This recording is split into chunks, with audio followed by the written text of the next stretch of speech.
Wow. So this is a feeling I've been chasing for an awfully long time. Since cinemas reopened, there's been some highs and lows, there's been some ebbs and flows, as with everything that is artistry. There's so much to dissect, and I don't want to give any spoilers away because I want everyone to enjoy this.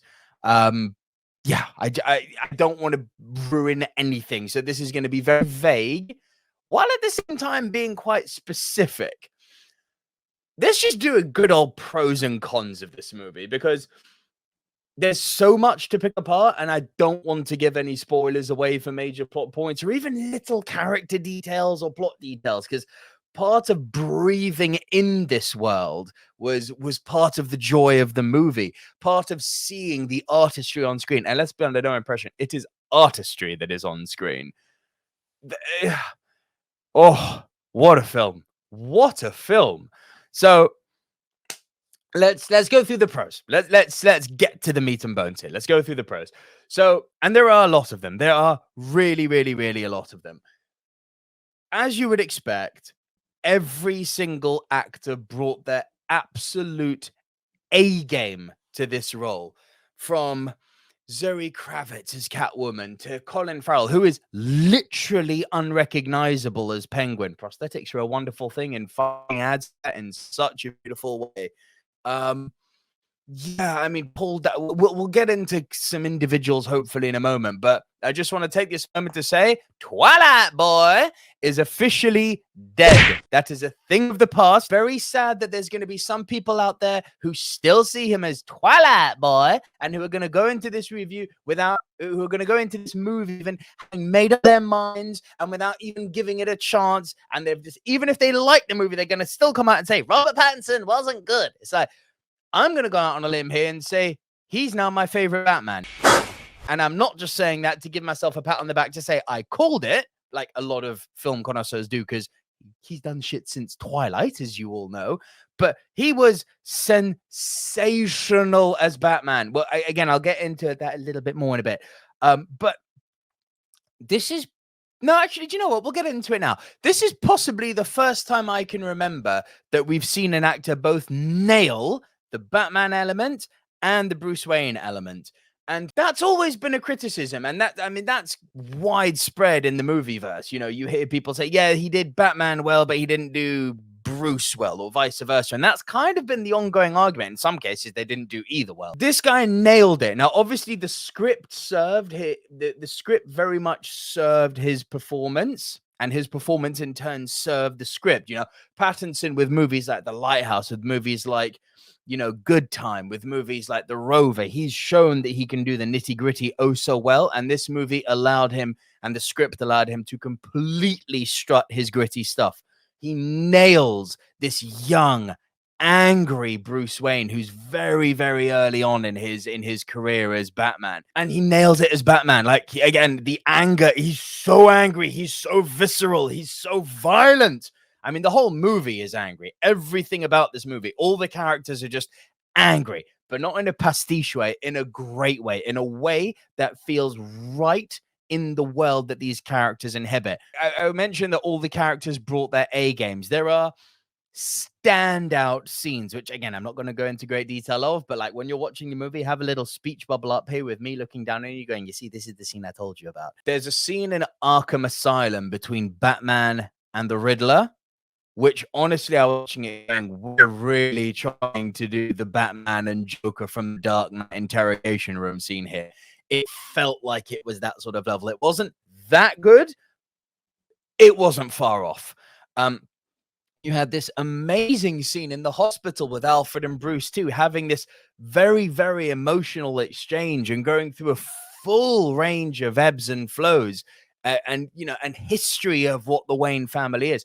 That scene was when I remember I went to see this movie with my friend Louis, and that's when I turned to him and went, and Twilight Boy is officially dead. Because that was the moment where I was like, this is beyond dispute now. This guy is such a fucking talent. I'm talking about Pattinson here. And the fact that he's acting alongside a world-class actor like Andy Serkis obviously is of great help. Now, the other thing I touched on, and which I would like to elaborate on now, the atmosphere in this movie It's just incredible. And the viscerality, that's not even a word, how visceral this movie is. What I love is that it's so hard to talk about something like atmosphere in a movie without going into great detail. But what I'll say is the choice of color palette and color grading added to that atmosphere. The interesting use of aperture in the cinematography added to the atmosphere. All this did for me is it really showed a director at the top of his game in Matt Reeves, understanding that you can add real artistic connaissance to big IPs. When you transcend beyond cheap thrills and you actually bring cinema artistry to what is basically a big IP, that's when you start to be a genre breaker. And that's what this movie, for me, it did that. Talk about aperture. The camera angles chosen to highlight the action were brilliant. Now, as great as the Nolan films are, the one thing I think that's pretty clear is that when Batman's in hand-to-hand combat, the camera works it's a bit ropey, you know? Here, and because it's too close. Here, what Matt Reeves has done is the camera's way back. He's pulled the camera way back, and you can actually follow what's going on. It sounds like a stupid thing, but there's something to be said about not knowing how to choreograph and direct an action scene, but what to do with the bloody camera. And the angles he chooses to show the action, they're brilliant. They're brilliant. It makes you feel like you're there, almost being punched in the face too. It's a thing of beauty. And speaking of atmosphere, the other thing that added to the atmosphere was Gotham. This is the best Gotham we've ever seen. Like, for me, the Gotham in the Nolanverse, it was Chicago. Come on, it was Chicago. This felt like Gotham. The fact that this was shot in a combination of Toronto, Liverpool here in the UK, was shot some parts in New Zealand. I mean, they took elements from all over the world and made this Gotham. And I believe some parts were also shot in Chicago too, if I'm not mistaken. But yeah, this is not a question. Like, this is the best version of Gotham I personally have ever seen. And yeah, this part you've all heard before, but it's true if you've been listening to other reviews.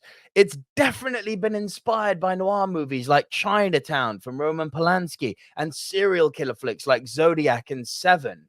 And on that note, I think this movie is utterly deserving of its 15 or R rating. Like, again, Louis, who I went to see it with, he's got a younger brother, and he was sort of saying, "Do you think that would be okay for him?" It's like, nah, man. Severed thumbs, heavy content, some sort of citing nudity, some really, really heavy adult themes. This is absolutely a Batman movie for the adults, for the non-kids, shall we say. And I mean, the thing I wanted going into this movie is for Batman to be a detective, not just a vigilante. And the movie finally gave us a Batman who is both a brilliant detective and a brilliant fighter, while showing his pain and borderline fallibility. Because you really do get the sense that because Batman is in his very early days here, he doesn't have the self-control that an older, wiser Batman would have. There are moments here where he really is on the cusp of going too far, and they play on that in the movie so well. But no movie is perfect. No movie is perfect. Now, I've seen a lot of reviews out there giving 10 out of 10s, calling it a masterpiece. It's not. There are problems with the movie. The most obvious one is that, now, I'm not a believer that if you give a movie a 3-hour runtime, the movie is too long. Bullshit. A movie is as long as it needs to be when the time feels appropriate. And I have to say, in this case, the time didn't feel appropriate to me. I don't think the collection of scenes in the narrative justified a 3-hour runtime. I mean, to give you an example, there's a whole subplot going on with Catwoman and Penguin, with Selina and Oswald Cobblepot. You really could have taken a huge chunk of that out the movie, and the overall plot between Batman and the Riddler and the saving of Gotham would not have been affected at all.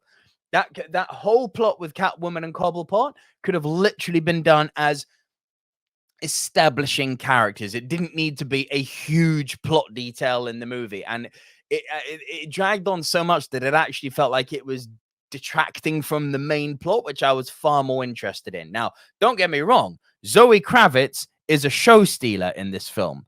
It was fire when she was on screen, and I missed her when she wasn't. But the way in which she was used, not for all the time, but there were moments where I genuinely thought this could do with a little bit of tightening up. And I genuinely thought the Catwoman and Penguin storyline slowed the plot down substantially. So for me, the timing could have been tightened up. That would have been a little bit of, more chopping time in the editing room.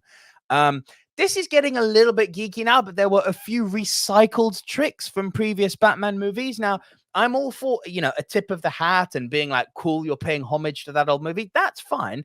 But there are some tricks here which are literally recycled. One of them, which you've seen in the trailers, the Riddler talking on his phone. They do that multiple times throughout the movie. And every time he did it, I was kind of getting the impression of, I've seen the Joker do this in Christopher Nolan's The Dark Knight. This feels a bit rehashed. And speaking of that, there were times where the Riddler felt a little bit jokery. Like his performance was more Joker than Riddler.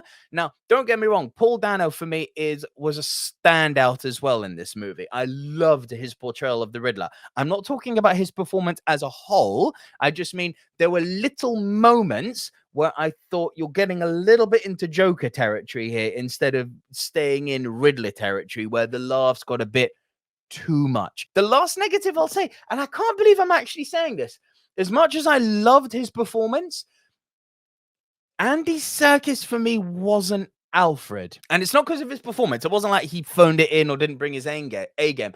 I just looked at him and I was like, I'm seeing Andy Serkis. All the other characters became their characters. Andy Serkis didn't become Alfred for me. He was Andy Serkis being Alfred. He wasn't Alfred. So not his fault, because he's a world-class actor, but I would say possible miscasting. Yeah. These are minor things, and that's really the worst I can level at movies. So, in conclusion, I'll say this. Is it the best Batman ever? No. I believe that crown still belongs to The Dark Knight. I'm sorry. But this is definitely the second best Batman movie ever, and I stand by that. And it's fine. It didn't need to be The Dark Knight, and it gave us a sensationally good movie in its stead. However, we do have, and this is going to be unpopular to say, given the fervor and support of the old school, but I'm going to say it. And it's not because it's fresh in my mind. I think we've just had the best Catwoman we've ever had. And I stand by that. Better than Michelle Pfeiffer. Yes, I genuinely believe Zoe Kravitz was better than Michelle Pfeiffer. I think she properly embodied what Catwoman was. She was a much, much better depiction of what Catwoman is, while also making it her own. And I'm going to go on a limb here and say it's the best Batman interpretation we've ever had. Robert Pattinson is now my favorite Batman. What he did with this character, no one else has done.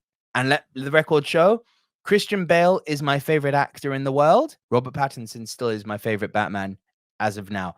What he did with both Bruce and the Bat, or Vengeance as he's known, it's sensational. It is absolutely sensational. Also, side note, best depiction of Gotham ever. So yeah, should you go and see this in a big multiplex on a huge screen? Most definitely. This movie is worth your time, even though it's a little bit long at 3 hours, but it is worth your time. It is worth your hard-earned money. I encourage you to go and see it.